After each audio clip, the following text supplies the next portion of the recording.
Kunin mo kung kaya mong bayaran. Yun lang naman yun. Kung mababang mabanggit ni madam o kaya ni boss sa opisina. Kung ano yung di ganun din. Oo, ganun. Gandang sila kasi ang mag-uusap. Sila rin naman ang mag-usap dyan. Ay sir, may concern po si OIC. Magandang hapon, boss. Magandang hapon po. Mas maganda siguro, boss, kung pawarot yung sagot ni madam o ni boss. Sila yung mas makarating ng office. Paano po mismo makapag-diskusyon o kung makakama mo na. Yun na lang parating Ano natin po yung dun, no? plano sa nasasakupan sa layan?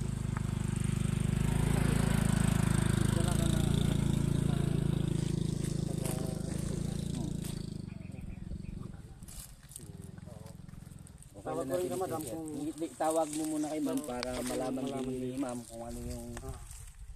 Pero pinaka-dabis kasi kami.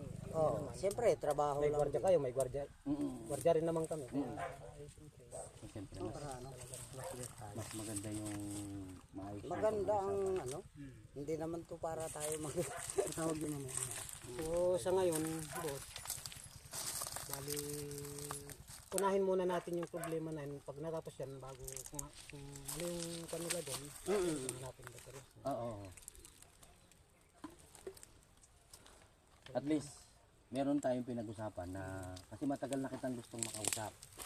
Kumbaga, hindi kita natatagpuan kasi siyempre minsan lagi akong wala. Ikaw pala yung... Malayo kasi ang ano ko, siyempre alam mo naman kung bundok na ang luwag. Ang luwag niyan. Hanggang doon pa sa Ilang kabila. hektarya ba yung nahahawakan mo dyan? nung hindi pa to nakuha ng hardrock kung ako, at saka yung benefit na pwede na nag-support ko. Oh, Laki. ang laki pala. Dito muna sa kanan. Meron pa lang Dito. Mainit dito. Bro, baka mag-irit yung mga tao mo.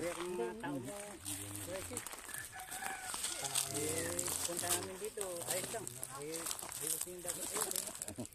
Oh, hindi naman magtatagal yung usapan natin.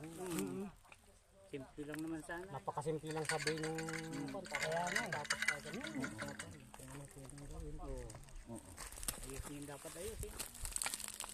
Pero sir, madalas kami magkita. Okay naman yung kausap ko sir. Kaya lang, hintayin natin yung tawag ni ma'am kung kailan kami pupunta dito sa office na yun para makipag-usap. At dadalhin din yung dokumento namin sir. Tama ba? Oo, talagang number one yan. Andun yung ano natin.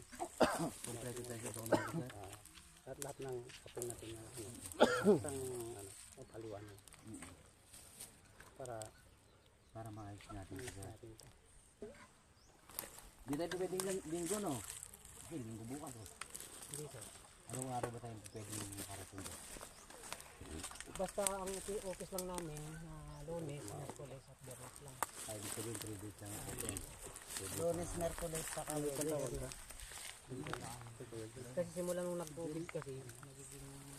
Wala akong number ni Kuya Bill. Ikaw na lang ano. Tawag. May siguro sa amin, siguro UIC eh. Baka yung bus lang namin nakikiharap mo sa inyo. Yun nga po talagang kailangan. Kasi sila, bahala na sila bus sa bus na. Oo. Ngayon kailangan din natin na mabigyan tayo o humingi tayo ng mga dokumento na para mai-process naman natin, makita natin para-paras Oo, diba? kasi yun nga, kung halimbawa, mabanggit ni madam o ni boss na kailangan ng joint survey sa engineer. I-produce nila yung engineer na nila. Kasi kami, meron kaming engineer na magsusukat din para kumbaga mag-brain survey tayo. Para hindi tayo maliligaw. Kung lumagpas man kayo o kami naman yung lumagpas din, pwede naman pag-usapan yun kung ano man yung dapat pag-usapan. Para maayos. Hindi kailangan dumanak ang dugo kasi may pamilya tayong pare-parehas. Dapat lahat ng bagay, daan natin sa magandang usapan. Para peaceful tayo. Tawag ka man din natin.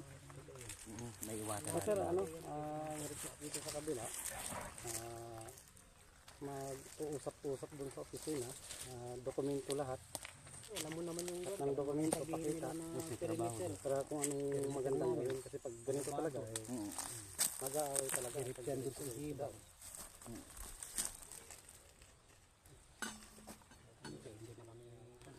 Kaya namang pag-usapan pa. Anong klase nga, mapapag-usapan. Oo, Talaga. Sabi naman sa Fernando po eh. Oh, Dahil sa kung pintado,